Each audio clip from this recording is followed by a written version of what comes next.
ಪ್ರಿಯ ವೀಕ್ಷಕರೇ, ಈಶ್ವರ ಬೆಳಕು ನ್ಯೂಸ್ ಕನ್ನಡ ಸುದ್ದಿ ವಾಹಿನಿಗೆ ಸಂಪರ್ಕಿಸಿ.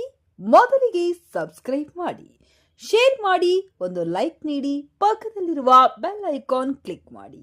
ನಮಸ್ಕಾರ. ಕರ್ನಾಟಕ ರಾಜ್ಯ ರೈತ ಸಂಘಕ್ಕೆ ಹಸಿರು ಸೇನೆಗೆ, ಕರ್ನಾಟಕ ರಾಜ್ಯ ರೈತ ಸಂಘ ಹಾಗೂ ಹಸಿರು ಸೇನೆ ಚಿಕ್ಕೋಡಿ ತಾಲೂಕಾ ಘಟಕದ ವತಿಯಿಂದ ಈ ಒಂದು ಹೋರಾಟವನ್ನ ಹಮ್ಮಿಕೊಂಡಂತ ಈ ವೇದಿಕೆ ಮೇಲೆ ಹಾಕಿರುವಂತ ಪರಮ ಪೂಜ್ಯರಿಗೆ ನನ್ನ ಅನಂತ ಕೋಟಿ ನಮನಗಳನ್ನು ಸಲ್ಲಿಸುತ್ತಾ,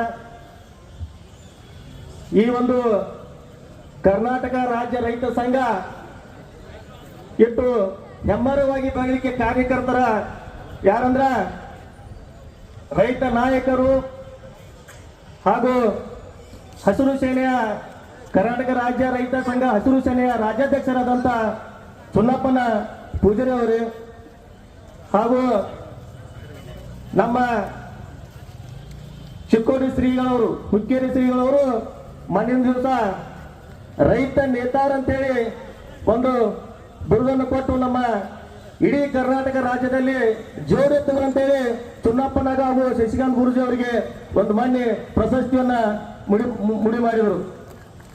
ಆ ಒಂದು ಈ ಒಂದು ಕರ್ನಾಟಕ ರಾಜ್ಯ ರೈತ ಸಂಘ ಹೆಮ್ಮರವಾಗಿ ಬೆಳಲಿಕ್ಕೆ ಕಾರಣ ಅಂದ್ರ ನಮ್ಮ ರೈತ ನೇತಾರಂತ ಪರಮ ಪೂಜ್ಯ ಶಶಿಕಾಂತ್ ಗುರೂಜಿ ಅವರಿಗೂ ಕೂಡ ನನ್ನ ಅನಂತ ಕೋಟಿ ನಮನಗಳನ್ನು ಸಲ್ಲಿಸುತ್ತಾ, ಈ ಒಂದು ಹೋರಾಟದಲ್ಲಿ ಭಾಗಿಯಾದಂತ ನನ್ನ ಎಲ್ಲಾ ರೈತ ಬಾಂಧವರೇ, ತಾಯಂದಿರೇ, ಯುವಕ ಮಿತ್ರರೇ ಹಾಗೂ ನನ್ನ ರೈತ ದೇವರುಗಳೇ, ಇವತ್ತಿನ ದಿವಸ ನಮ್ಮ ಯಾರು ಜೋಡು ಎತ್ತುಗಳು ಒಂದು ನಿರ್ಣಯ ತಗೊಂಡು ಗಟ್ಟಿ ಧೈರ್ಯ ಮಾಡಿ ನಾವು ಯಾರಿಗೆ ಅಂಜುವುದಿಲ್ಲ, ನಮ್ಮ ಹಕ್ಕನ್ನು ನಾವು ಪಡ್ಕೊಂಡು ಅನ್ನುವಂತ ಒಂದು ನಿರ್ಧಾರ ಮಾಡಿ ಇವತ್ತು ಚಿಕ್ಕೋಡಿ ಒಳಗೆ ಏನ ಒಂದು ಹೋರಾಟವನ್ನು ಹಮ್ಮಿಕೊಂಡಾರಲ್ಲ, ಇದಕ್ಕೆ ಸಂಪೂರ್ಣವಾಗಿ ನಮ್ಮ ತಂದೆಯವರಂತ ಸನ್ಮಾನ್ಯ ಶ್ರೀ ದುರ್ಯೋಧನ ಐವಳೆ ಅವ್ರಿಗೂ ಹಾಗೂ ನಮ್ಮ ವೈಯಕ್ತಿಕ ಐವಳೆ ಕುಟುಂಬದ ಪರವಾಗಿ ನಮ್ಮ ಸಂಪೂರ್ಣ ಬೆಂಬಲ ಐತಂತೇಳಿ ನಾ ಈ ಸಂದರ್ಭದಲ್ಲಿ ಹೇಳಕ ಬಯಸ್ತೇನೆ. ಯಾಕಂದ್ರೆ ನಾವು ಕೂಡ ರೈತರೇ. ಇವತ್ತಿನ ದಿವಸ ಬೋಟು ಟು ಬಿಜಾಪುರ ಹಾವೇಲಿ ಹೋಗ್ತಕ್ಕಂತ ನಮ್ಮ ರೈತರಿಗೆ ಅನ್ಯಾಯ ಆಗೋದಕ್ಕೆ ನೋಡ್ಕೊತ ಕೊಂಡಾಗ ನಮ್ಮ ಯಾರು ಜೋಡೆತ್ತುಗಳಿಗೆ ಆಗುದಿಲ್ಲ.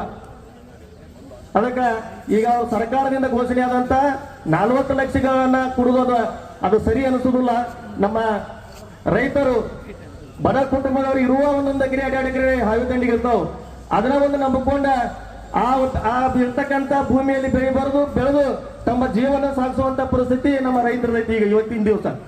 ಅಂತ ಸಂದರ್ಭದಲ್ಲಿ ಕೋಟಿಗಟ್ಟಲೆ ಹೊರಗೆ ಮಾರುವಂತ ಜಮೀನ ಇವತ್ತು ಬರೀ 40 ಲಕ್ಷ ಕೊಡ್ತಾರಂದ್ರ ಈ ಸರ್ಕಾರಕ್ಕೆ ನಂದು ಕೂಡ ವಿರೋಧ ಐತಿ. ನಾನು ಈಗ ಇದನ್ನ ಖಂಡಿಸ್ತೇನೆ ಅಂತೇಳಿ ವೇದಿಕೆ ಮುಖಾಂತರ ಹೇಳಕ್ ಇಷ್ಟಪಡ್ತೀನಿ. ಅದೇ ರೀತಿ ಚುನ್ನಪ್ಪನವರಿಗೆ ಮತ್ತು ಗುರೂಜಿಯವರಿಗೆ ನಾ ಇವತ್ತು